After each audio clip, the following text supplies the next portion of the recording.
आज उन जमीनों को सरकार वापस छीन रही है। उस छत को ढहाने के लिए बुलडोजर तक भेज दिए गए हैं, नोटिस भी जारी कर रहे हैं। यानी अपने ही एलजी प्रशासन के अधिकारी जो हैं, एलजी साहब के आदेशों की धज्जियां उड़ा रहे हैं। उस समय वोट लेते समय इन लोगों को ध्यान नहीं आया था कि ये कॉलोनियां अवैध हैं।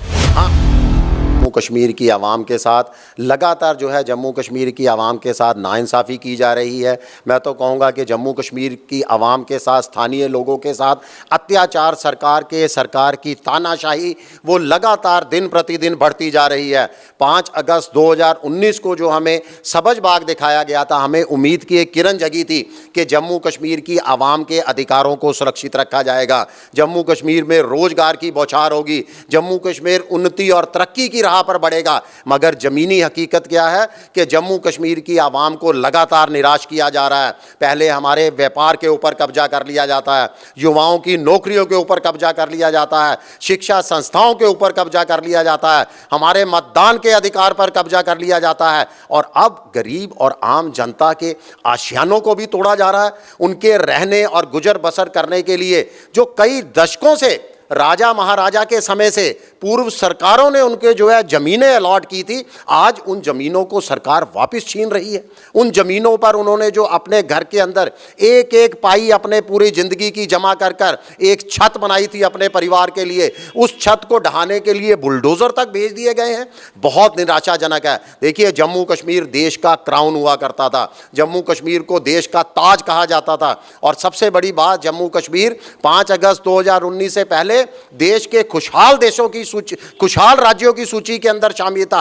आज उस राज्य की जनता निराशा से जूझ रही है। हमें केंद्र शासित प्रदेश बनाया गया था, हम सीधे प्रधानमंत्री जी के अधीन थे। हमें लगता था कि देश के गृह मंत्री, देश के प्रधानमंत्री हमें बहुत अच्छे तरीके से आगे लेके जाएंगे। मगर आज जम्मू कश्मीर के स्थानीय लोगों के साथ जो हो रहा है वो बहुत दुर्भाग्यपूर्ण है।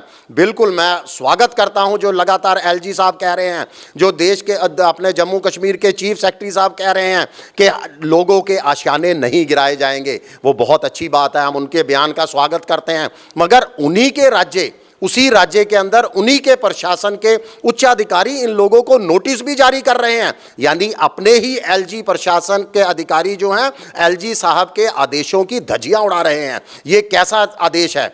तो एलजी साहब से एक बार फिर हम गुहार लगाते हैं कि इन लोगों को ज़मीनें अलॉट की गई हैं, ये किसी तरह का अतिक्रमण नहीं है। ये वही कॉलोनियां हैं जहां से सरकार बनती थी, जहां के नेतागण वोट मांगने जनता के पास जाते थे, जहां जनता के चुने हुए प्रतिनिधि हैं, नुमाइंदे हैं, वहां कारपोरेटर हैं, वहां पंच सरपंच हैं। तो वो कॉलोनियां अवैध कैसे हो सकती हैं? उस समय वोट लेते समय इन लोगों को ध्यान नहीं आया था कि ये कॉलोनियां अवैध हैं।